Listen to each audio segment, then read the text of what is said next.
na mňa alebo do hora, aby nikomu neublížil. Dávajte si na seba pozor, prosím, priatelia, na tej trase.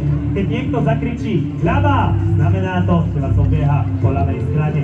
Aby ste ho počuli, keď zakričí, tak ideál, aby ste nemali slúchadlá. A ak by sa náhodou, nedaj Pán Boh, niečo stalo, tak vždy budú buď organizátori po ceste, alebo máte aj čísielka, ktoré môžete zavolať na vašich štartovacích číslach, tak tam sa prosím ozvite. Buďte opatrní, je to predsa len nesúťažný beh, no pre dobrú vec. Som rád, že ste tu, som rád, že môžeme štartovať. Už ďalší, v 3. ročníku poradí 6. Joj Šport Run. Poďme na to.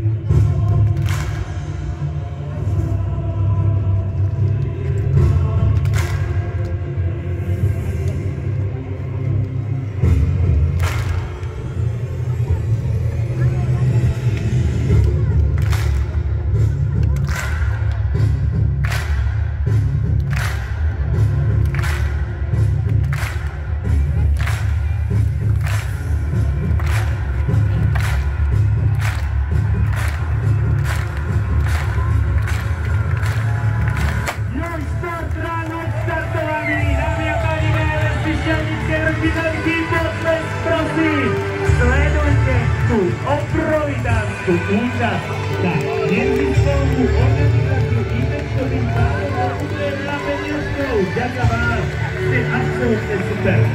Toto nesúťažný beh, no napriek tomu ten zápal je tam vidieť. Pozor, opatrne, my vám držíme palce, veľa lesky, šťavnické vrchy, ešte raz vám vypotleť, Joj Šport Run a 5 kilometrov máme odstartovaný. Ďakujeme, držíme palce, opatrne a čakáme vás v cieli. Nám sa čaká dobre, dúfam, že vám sa bude bežať tiež.